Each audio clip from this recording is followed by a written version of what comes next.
Hey, I'm Belinda, Ragnar 101. This one is going to be on safety. So safety is really important. We're going to be running day, night, day.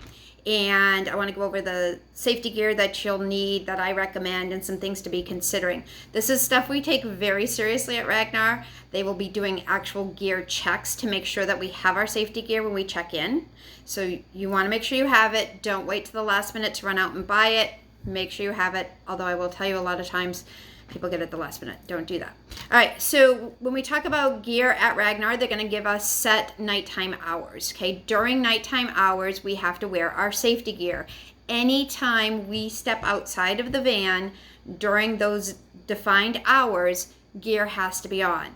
If you step out even for a minute and they happen to see you, we get a mark against us. 3 strikes, you're out with Ragnar. I have yet in almost 9 Ragnars to ever get a bad mark. So please make sure you take this very, very seriously. Never step outside of the van during nighttime hours without your gear. Now, if you're putting a sweatshirt on, your gear has to be on over your sweatshirt, your jacket, or if you're wrapped in a blanket. Okay, so what is our safety gear? So first and foremost, we have our headlight. There's lots of different headlights out there. This one's a pretty straightforward one that you can get. I have actually a turbo one that I'm going to be using coming up for Havasu Pie, but I feel like that might be too much for Ragnar because I will blind people. Associated with your headlight on, you also have to have, when you're running, you have to have a tail light. This is why we prepare for Ragnar in advance and plan, because I am actually leaving next week. Actually, a week from today, I'll be heading to Minnesota to do Ragnar, Minnesota. And as I was pulling out all my gear, my little back blinker that you put on the back of your jacket or shirt or hat or whatever actually broke. So I need to get on Amazon. Thank God for Amazon Prime. But you need a little blinker that goes on the back. This one actually was really cool until I broke it because it was a USB one, so you could recharge it. Keep in mind, if you're using a headlamp that has batteries, make sure you bring extra batteries with you. Always test your gear out. Again, they're gonna probably check it at check-in anyway to make sure it's working. So always double check your thing. So when you're running, headlight, tail light. This is like the blinky thing. This shows you where you're going. Now be careful, because some people, swag is a big part of Ragnar. And some people like to wear hats when they run. Well, if you put your little thingy on over your hat, then my cat's about to get in the video. What happens is sometimes the bill of the hat actually blocks the view of the light for you, so you can't really see that well. So I think Julie, my friend Julie, she does it backwards and then puts it on like that. So whatever, but just keep that in mind if you happen to be a hat person. Know the terrain. I always like to look at where my legs are going to be. Am I on dirt? Am I on a street? Am I on a sidewalk, a path? My cat is rubbing against the camera. Myrtle, stop it. Okay, real professional video here. I might be a professional speaker. Okay, so that's your gear for when you're running. Now, you also have to have a safety vest. Okay, so we can share headlamps and taillights within a van. I do not recommend doing that because you never know. Like me, I just busted my tail light. Okay, how would you feel about the time you're the one who contributed the tail light and then somebody else busted it? I say just have your own gear. Makes it way easier. All right, safety vests. Now you can do just the netting ones. Those are fine. But if you want to be super cool, you can get what's called a Knox vest. And one thing that you'll notice with all my gear as I go through everything is I actually, yes, I have a label maker and I have labeled everything. Things happen in a van, things get a little crazy, put labels on it. So this is a Knox vest. You wear it around you and it lights up and you can pick whatever cool, funky color you want. You can do it blinking. Ragnar did, however, just change the rules. And if you're going to do Knox gear, a Knox vest, you have to put these reflective straps on them now. Okay, so they're just bringing it up a notch. So you can order them from the site, and I'm going to provide all the links. Cadence thought these were bananas, and then they were swords and stuff. So again, if you do the Knox vest, you have to do this. Everybody in the van has to have a vest. Okay, everybody has to have a vest. Again, I'll post 2 different options of, you can do the Knox or you can just do the cheaper one. All right, so other things with safety. Depends if you're flying in, driving in, or you're living local.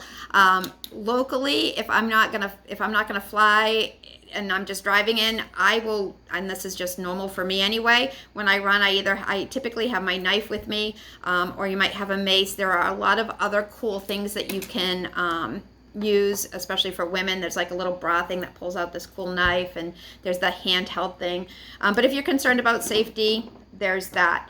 If you are concerned about safety, especially during your night runs, you can partner up with someone, so somebody can run with you, and that's certainly doable. I will tell you that there were a couple incidences of things that happened during the night on a couple of my Ragnars, and honestly, I've never been truly fearful, because you can find somebody. So for example, in SoCal this past year, I actually partnered up with 2 other girls. We were running about the same pace, and we just said, hey, can we all run together? And we all agreed to, and we all ran the same pace, and it worked out really well.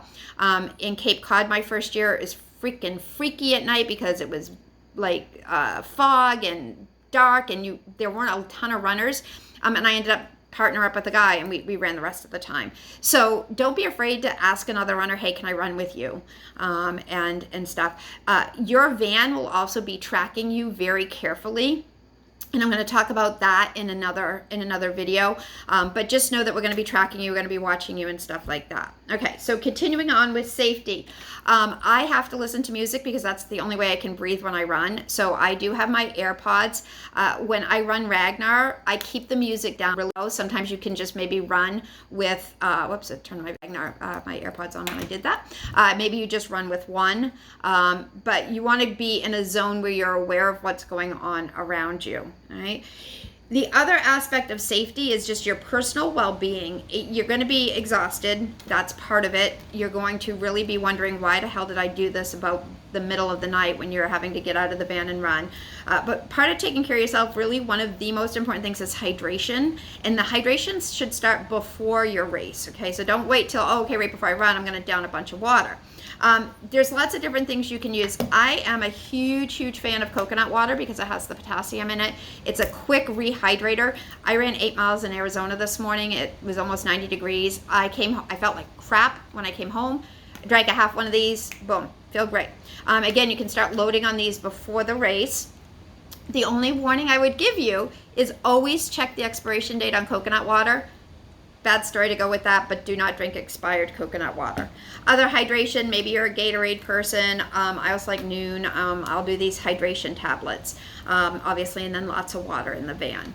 So that's kind of the lay of the land as far as safety goes. So headlamp, tail light that blinks, safety vest, absolutely important. Know your route, know your van. Your other big device, honestly, for safety is your cell phone. Do not, absolutely, positively, do not go on any of your runs without a cell phone. So figure out how you're going to carry that. I have my hydration belt that I can put my phone in. Have some way of taking your phone with you. Download your route, your leg information to your phone, or take a picture of it so you have that in case you lose service, but have your phone with you. Runners have gotten lost before. It happens. All right, so quick review of safety gear. Again, get it before the race. Number 1, you have your headlight. 2, you have your tail light. 3, you have your safety vest. Okay, weapons are optional, depending. Don't try to fly with these. They don't look kindly on that. And then hydration, and be aware of your music and distractions. All right, so that's this video. That is on safety.